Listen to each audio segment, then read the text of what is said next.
use this as a power grab. On the march. The Empire's on the run. Alex Jones and the GCN Radio Network. The month of February is all about Valentine's Day. Big heart-shaped boxes filled with delicious candy. What if we, the Patriots, hijacked Valentine's Day and instead made it about human liberty and individual empowerment? I'm all about human potential. I'm all about the individual being empowered. The establishment is the opposite. That's why they spike our water with fluoride and GMO, estrogen mimickers, and the rest of the garbage. InfoWars is striking back in the month of February with Human Empowerment Month. How we can come together and win the human race. And to celebrate the kickoff of Human Empowerment Month, we're slashing prices on InfoWarsLife.com products like Super Male and Super Female Vitality. The sale is only running for the month, 20% off, and there's a lot of other powerful specials at InfoWarsLife.com. InfoWarsLife.com, celebrating human potential in the month of February. Visit InfoWarsLife.com to find this special and many others in the month of February. Again, InfoWarsLife.com or 888-253-3139. The average person's life is filled with unexpected challenges. Unlock the energy it takes to defeat these daily beasts with Super Male or Super Female Vitality, specifically designed to assist the body in regulating proper hormone balance to create superior vitality in males and females. Supercharge and conquer your world at InfoWarsLife.com or call 1-888-253-3139. The government's Department of Homeland Security is buying up loads of ammo. At the same time, they're restricting civilians' rights to own and purchase firearms. Can you put two and two together? Infidel Body Armor can stop every round, including hollow points and .308 sniper rounds, is reasonably priced and fully legal. But for how long? Go to InfidelBodyArmor.com, spelled INFIDEL bodyarmor.com. Infidel Body Armor. Just won't quit. Used since before the days of the Roman Empire to support the body's natural systems and enhance overall health. Introducing the new InfoWarsLife.com oil of oregano formulation, a highly advanced nutraceutical form of this key herb that has been traditionally used by civilizations for thousands of years to promote health. We have now procured the most high quality and potent forms of oregano oil on the market, sourced from top leading manufacturers to ensure a concentrated level of bioactive ingredients. Extracted directly from the wild herb and sealed in easy-to-use capsules, you will no longer need to endure the burning of liquid oregano on the tongue. Wild crafted from the Mediterranean oregano species that experts agree is one of the most powerful and most challenging to acquire. This winter season, it's more important than ever to secure this true form of oil of oregano. Now available in our limited first run at InfoWarsLife.com. That's InfoWarsLife.com or call 888-253-3139.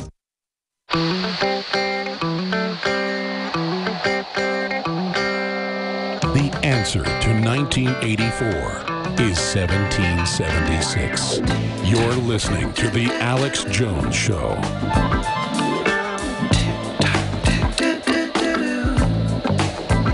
That's right, you're listening to The Alex Jones Show. I'm Alex Jones, your host.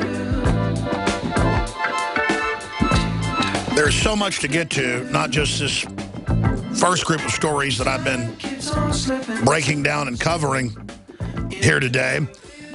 Here's the Wall Street Journal headline: U.S. to give some Syrian rebels ability to call airstrikes after training moderate rebels to get pickups with gear to call for American B-1B bombers. And, of course, they trained the first group of moderates and the second group of moderates and scores of groups to be sent in who just promptly join al-Qaeda and ISIS.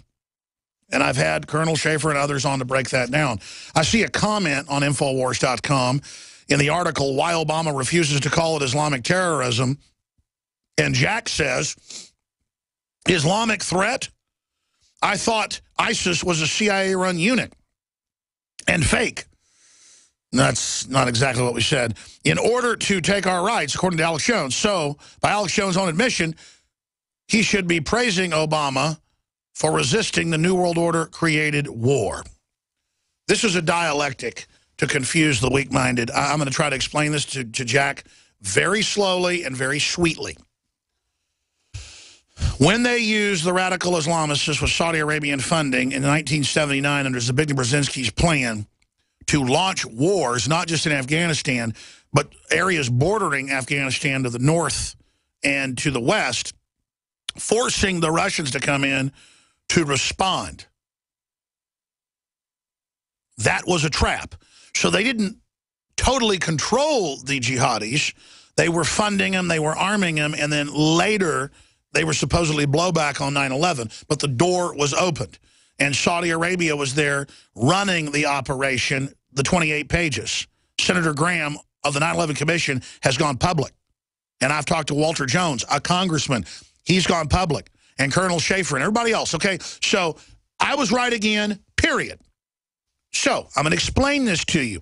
It isn't just black or white where it's either 100% run or it is 100% run. 4.5 years ago, a program was launched in Libya, in Syria, and Egypt, and a bunch of other places to overthrow the governments and put radicals in. Obama and other Soros-connected groups, even above the CIA. They do this even outside government. This stuff's so criminal. Went in, and with Google Analytics and with Facebook behind it, they all met the same place Bilderberg met a few years ago. They met there a few years before that. They're north of London. This has all been publicly released and funded the Arab Spring, where they get the students and everybody out in the street. But then the radicals use that once they take over to coup d'etat the coup. And then now you have an Islamic State over Libya, over Saudi Arabia, which is already quarterbacking it, over Syria, over Egypt.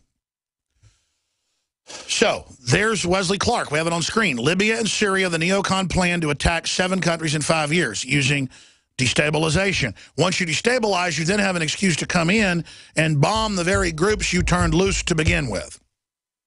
So Obama is acting like he's a moderate and that he's only fighting, you know, some of the radicals because, you know, he loves Islam so much. The truth is they're doing limited airstrikes on different disparate rebel groups that are in there battling for control of Syria that the West opened the door for to get them buggy whipped into line so that then they can be forged into a new army to go in and take out Syria. And the excuse will be because of the Syrian civil war that gave ISIS a home base, that gave al-Qaeda a home base. And so now we've got to go in and clean out the whole country. It's Assad's fault. We've already heard this. You're going to hear it again. That's why they're saying, oh, we're there with rebels now, calling in airstrikes and giving them weapons with billions of dollars of funding that Congress has passed in 3 different spending packages the last 4 or 5 months. Billions of dollars. And it's in the Wall Street Journal that, well, the good rebels are being given vehicles, and they're allowed to launch attacks. And then you'll see these very vehicles in a month flying ISIS flags, and no one will go, wait a minute, we gave them that. Or they might say, oh, yeah, ISIS captured it.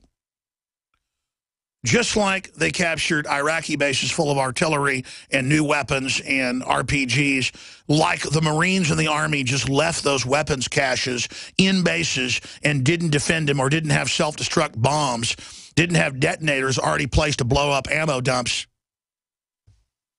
They let them have it.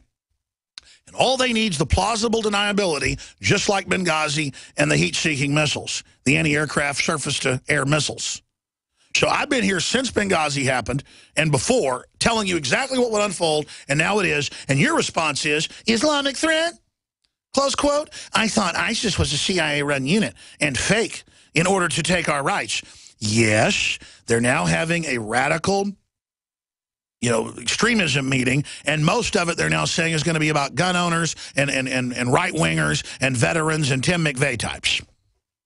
See, you're seeing it. I told you, year after year, they're going to let the Islamic radical threat take place, then they're going to target domestic groups. And you're seeing that yet again with a 2-day summit that's about to begin, and you're going to hear all about domestic groups. Guaranteed. So they're going to use the shootings and the bombings and all the rest of it happening in Europe right now to then be projected on to the general public and the people resisting the globalist takeover. The people resisting the fact that our borders are wide open and we're now in a North American Union and having our basic freedoms dissolved. And the government's announcement is going to start coming after your private pension funds and your investment funds and your education funds, your retirement funds. They're putting the police state in for the American people, but they need the average cops and even the average FBI and CIA to go along with its implementation, believing it's for the radical Islamicist threat. But now they're converting and shifting to the domestic threat, which I've told you thousands of times obnoxiously they would, and now it's happening. And then when they're done, they're going to blow up buildings, this criminal international group.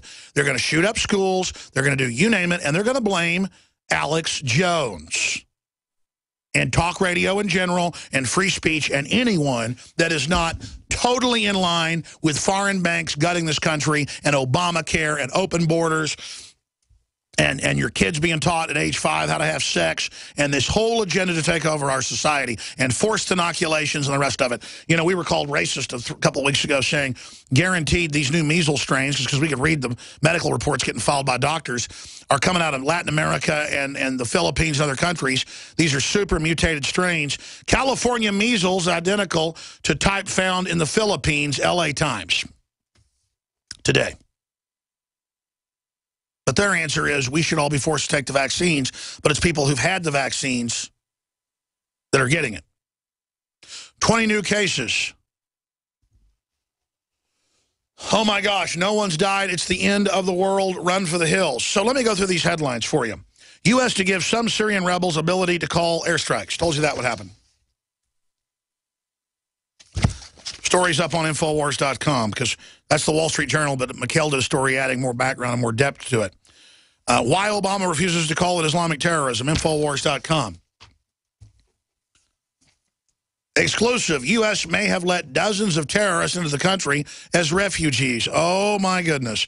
Several dozen suspected terrorist bomb makers, including some believed to have targeted American troops, may have mistakenly been allowed, yeah, right, to move to the United States as war refugees, according to FBI agents investigating the remnants of roadside bombs recovered from Iraq and Afghanistan. And just like before 9/11, FBI agents tried to stop them training at the air bases and training at the flight schools, and were told they would be shut down and that they would be basically fired or indicted if they continued.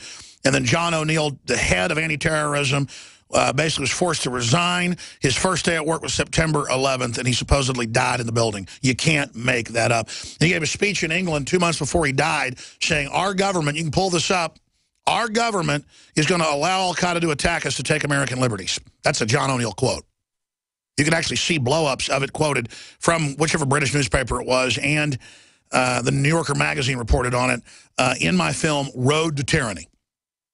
My memory can't pull up the exact dates, but I just gave you his quotes.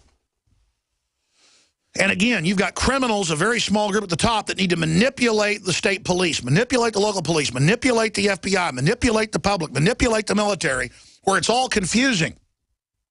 I said 6-8 months ago, yeah, I agree when Rand Paul says, yeah, we should probably bomb ISIS, but why did our government help them get a foothold in Syria? See, they know the public can't get that sophisticated anymore because they haven't been taught how things work or how to look at things from a sophisticated perspective up above it, not emotionally from one side or the other. Kind of like Robert Kiyosaki was saying yesterday, there's 3 sides to every coin, heads, tails, and the edge. There's the headline. The counter-terrorist, John O'Neill, was an FBI agent with an obsession, the growing threat of al-Qaeda. That was in 2002, January 14th. And then we can probably find the British one with the quote. It really had the hardcore quote where he gave a speech saying the government is going to let al-Qaeda hit us. And I remember seeing articles on the BBC, like FBI agents say it's as if al-Qaeda has moles above them at the FBI. Well, it's more than that. The globalists have moles in all these institutions. And why is insider trading allowed by Congress? Why is insider trading? Because the Justice Department is totally compromised. And they'll only go after somebody for a crooked toenail, or if some patriot bounces a check, they'll call it money laundering and throw you in jail with their cooked-up kangaroo juries. And everybody better worry, because they're getting ready to gut this country. I mean, the corruption has built to a level that is mind-boggling. The IRS targeting more than 50,000 conservatives and libertarians and Christians and pro-life groups under Justice Department orders. I mean, they're one step away from trying to round everybody up. And believe me, if there wasn't a Second Amendment in place, they'd do it.